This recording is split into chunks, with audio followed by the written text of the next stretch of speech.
Mathieu Driol, vous êtes analyste professionnel chez Day by Day. On vous retrouve régulièrement dans les grands médias, notamment BFM Business, où vous livrez des analyses. Vous êtes membre de la FAT.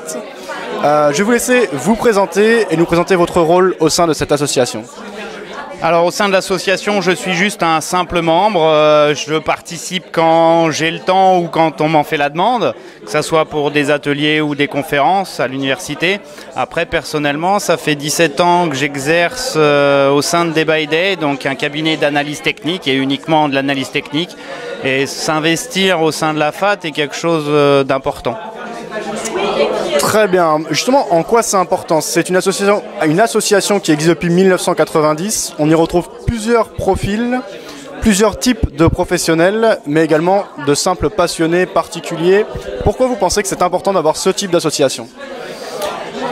Ce type d'association permet de réunir déjà des passionnés. Je pense que c'est un métier, l'analyse technique, si on le prend en tant que métier, où il faut une certaine dose de passion, sinon on n'en fait pas. Après, ce sont aussi des gens qui, par cette passion, ont déjà un métier à côté. Et ça devient un loisir, mais qui prend beaucoup de temps. Et la réunion des deux est intéressante. Vous vous trouvez en face de gens qui ont appris dans des livres ou qui exercent votre métier, mais d'une certaine façon en loisir. Un loisir déjà plutôt perfectionné pour certains, hein. Mais ça permet des rencontres qui sont assez intéressantes parce que vous avez des points de vue qui ne sont pas du tout les mêmes et surtout une expérience qui n'est pas du tout la même. Et de ces rencontres d'expérience, généralement, on en sort quelque chose de bien. Justement, vous avez participé à un débat devant l'ensemble de l'audience avec le président de la FAT, Laurent Albi. Vous n'étiez pas forcément d'accord sur tout. C'est important justement le débat. Est-ce que ça apporte finalement quelque chose à la réflexion de débat, de ne pas être d'accord avec d'autres membres qui pourtant a priori, que ce soit vous ou Laurent Albi, vous êtes deux personnes qualifiées en analyse technique et vous n'avez pas toujours les mêmes points de vue? Le débat, quand il est ou la critique, quand elle est constructive, apporte forcément quelque chose.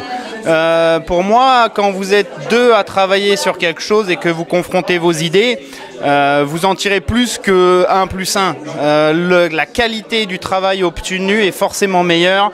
Pourquoi? Parce que vous allez aller éprouver, dans un bon état d'esprit bien sûr, les limites des scénarios, que ce soit de vôtre ou le sien.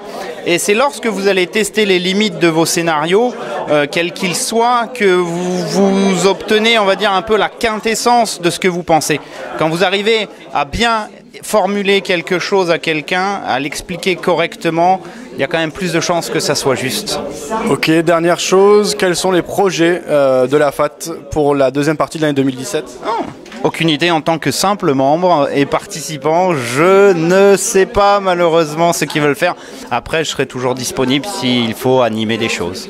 Mais de manière générale, ils ont parlé d'université, de choses comme ça. C'est des projets récurrents qu'on retrouve? Oui, tout à fait. Ils essayent de faire vivre leur analyse, leur association par l'intermédiaire de ces universités qui peuvent apporter des regards un peu différents par rapport à ce dont on est habitué au quotidien, comme moi qui travaille dans ce métier-là. C'est pas inintéressant parce que toujours pareil, de la confrontation de vos idées ou de ce que vous racontez vis-à-vis d'un public qui peut être novice ou perfectionné, ça vous amène des choses qui sont assez intéressantes. Merci pour toutes ces réponses, Mathieu Driol. Merci.